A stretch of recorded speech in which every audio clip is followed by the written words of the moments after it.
নমস্কার। ঠাকুর রামকৃষ্ণদেব, মা সারদা দেবী ও স্বামীজি মহারাজকে আমার বিনম্র প্রণাম জানিয়ে শুরু করছি আমার আজকের উপস্থাপনা। নৈবেদ্য চ্যানেলের সকল শ্রোতাবন্ধুদের জানাই প্রণাম। আমার আজকের নিবেদন প্রব্রাজিকা বেদান্ত প্রাণা মাতাজির লেখা প্রচল কথা বই থেকে দ্বিতীয় গল্প।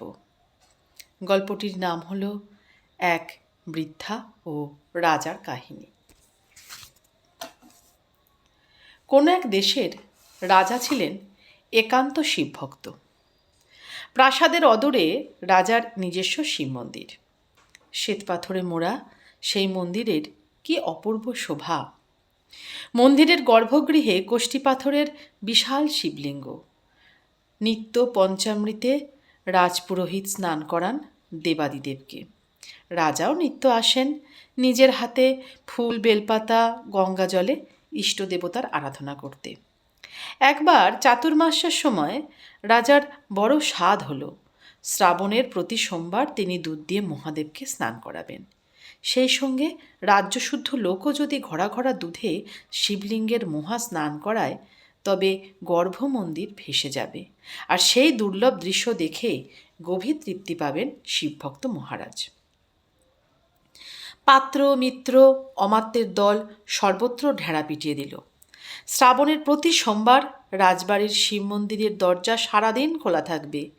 রাজার বাসনা ওই দিন প্রজারা যে যত পারে দুধ এনে শিবলিঙ্গকে ধারা স্নান করাক। প্রজারা বুঝল আশুতোষ শিব শুধু নন, তাদের রাজাও আশু সতুষ্ট হবেন এই দুগ্ধ স্নান ব্রতে অংশ নিলে। অতএব শ্রাবণের সোমবার ভোরের আলো ফুটতে না ফুটতে শিব মন্দিরের পথে মানুষের ঢল নামল। বালক যুবা বৃদ্ধ সকলেই চলল দুধের ঘড়া মাথায় নিয়ে। মা বোনেরা ঘরের কাজ ভুলে দুধের কলসি মাথায় পথে নামল। দুগ্ধপোষ্য শিশু তৃষ্ণা গোবৎসের হাম্বা রব কারোর কানে গেল না। কোনো পাত্রে এক ফোঁটাও দুধ পড়ে রইল না তাদের জন্য। রাজা প্রসন্ন হবেন, অতএব ঢালো সব দুধ মহাদেবের মাথায়। কিন্তু কি আশ্চর্য, এত দুগ্ধ স্নানেও গর্ভমন্দির তল তো ভরে উঠল না, প্লাবিত হলো না দুধের বন্যায়। এ কি অলৌকিক কাণ্ড! রাজা ভাবেন, মন্ত্রী ভাবেন, রাজ্যের প্রজারা ভাবেন, তবে কি কোনো দুর্লক্ষ্য ছিদ্রপথে দুধ কোথাও নিমেষে উধাও? তন্ন তন্ন করে খোঁজা হলো, কিন্তু কোনো ছিদ্র কারোর চোখে পড়ল না। রাজার মন বিষাদে ছেয়ে গেল। নিশ্চয় এ দেবতার অভিপ্রায়। আমারই সেবায় কোনো না কোনো প্রমাদ ঘটেছে, দেবতা তাই অপ্রসন্ন। এদিকে প্রভাতের সূর্য মধ্যাহ্ন গগনে পৌঁছল। প্রজারা মন্দির থেকে একে একে ঘরে ফিরছে। অনেক দূরে নগরীর আরেক প্রান্তে নাতি নাতনি ছেলে পুলে নিয়ে বাস করতেন এক বৃদ্ধা। রাজার ইচ্ছার কথা তিনিও শুনেছেন, কিন্তু সকালে উঠেই যে মন্দিরে ছুটবেন সে অবকাশ তার কোথায়? প্রতিদিন উদয়াস্ত তাঁর অজস্র কাজ। প্রত্যেকটি কাজ তিনি আজও নিজের হাতে করেন পরম নিষ্ঠায়। ঘরকন্নার সব কাজ সেরে পরিবারের সকলকে খাইয়ে শিশু সন্তানের জন্য পরিমিত দুধটুকু সযত্নে পাত্রে রেখে পোষা পশু পাখিকে খেতে দিয়ে গোয়াল ঘরে গরুর খড়বিচালি আছে কিনা দেখে বাছুর যাতে দুধ পায় তার ব্যবস্থা করে তবে তাঁর সুযোগ হলো নদীতে স্নান করতে যাওয়ার। স্নানান্তে নিজের ছোট্ট পিতলের ঘটিখানি ঝকঝকে করে মাজলেন, তাতে ভরে নিলেন অবশিষ্ট দুধ। গাছের কয়েকটি সাদা ফুল আর চন্দন একটি কলা পাতায় মুড়ে নিয়ে ঘটি হাতে চললেন শিব মন্দিরের উদ্দেশ্যে। মন্দিরে যখন পৌঁছলেন কেউ ফিরেও দেখল না তাকে। সামান্য এক ঘটি দুধ আর ফুল বেলপাতায় প্রাণ ভরে পূজা সেরে নিজের মনে তিনি প্রার্থনা করতে লাগলেন, হে মহাদেব, হে শঙ্কর, আমি তোমার দিনহীন ভক্ত। রাজার কত ধনী মানী লোক তোমায় ঘড়া ঘড়া দুধ দিয়ে কত স্নান করালেন, তবু রাজার মনের দুঃখ ঘুচল না। এখনও দুধে ভাসল না মন্দির তল। আমার এই সামান্য আয়োজন, ভাবভক্তি কিছুই তো নেই প্রভু, তবু যা আছে আমার সব দিলাম তোমার পায়ে। কৃপা করে এই দুধটুকু গ্রহণ করো প্রভু। চোখের জলে ভাসতে ভাসতে ধীরে ধীরে দুধ ঢাললেন বৃদ্ধা। কিন্তু কি আশ্চর্য, দুধে ভাসতে থাকে মন্দিরের গর্ভগৃহ, চাতাল। এ কি অদ্ভুত দৃশ্য! যে দেখল সেই ছুটল রাজাকে খবর দিতে, কিন্তু কেউই খেয়াল করল না কে সেই ভাগ্যবান ভক্ত।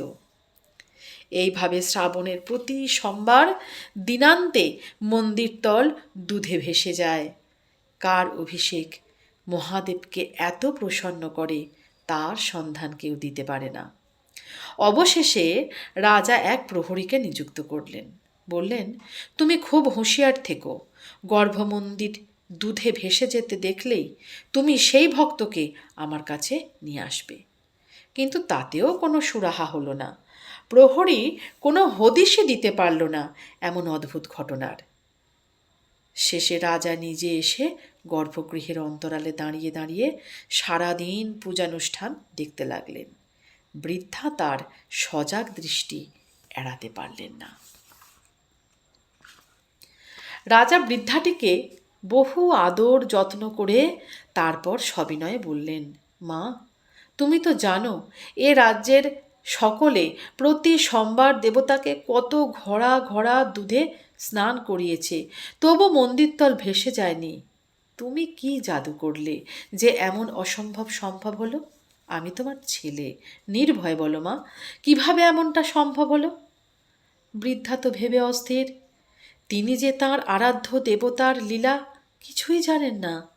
শুধু বললেন, বাবা, আমি সামান্য প্রজা তোমার, মুখ্য মেয়ে মানুষ, কিছুই তো জানি না বাপ। শুধু একটু জানি যে দেবতা আমার শিব ঠাকুর কেবল মন্দিরে বসে পূজা নেন না, তিনি যে ভোর থেকে চারপাশের সব মানুষজন, সব জীবের মধ্যে থেকে সেবা নেন।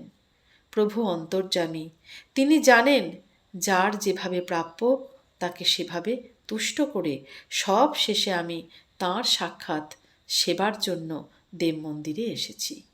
আর বলতে হলো না, রাজার চোখ খুলে গেল। তিনি বুঝলেন প্রতি মানুষের অন্তরে যে দেবত্ব, তাকে সম্মান করাই প্রকৃত আরাধনা। জীবকে শিব জ্ঞানে সেবা না করে মন্দিরে দুধ গঙ্গা বইয়ে দিলেও প্রসন্ন হন না ভগবান। সেদিন থেকে রাজা প্রকৃত ধার্মিক হলেন, ধর্মকে প্রত্যক্ষ করলেন আপন সাধনায়।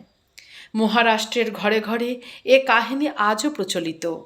কাহিনীর অন্তরালে থাকে সনাতন সত্যের উদ্ভাস, যা কালো স্রোতে হারিয়ে যায় না, আপন মূল্য হারায় না, বরং অধিকতর উজ্জ্বল হয়ে সেই শাশ্বত সত্যের অনুসরণ করতে প্রেরণা দেয়। নমস্কার। এই গল্পটি আপনাদের কেমন লাগলো তা অবশ্যই কমেন্ট করে জানাবেন, আর ভালো লাগলে একটি লাইক দিয়ে সাবস্ক্রাইব করে দেবেন আমার নতুন উপস্থাপনা পাবার জন্য। ঠাকুরের কাছে প্রার্থনা করি আপনারা সকলে ভালো থাকুন, সুস্থ থাকুন ও আনন্দে থাকুন।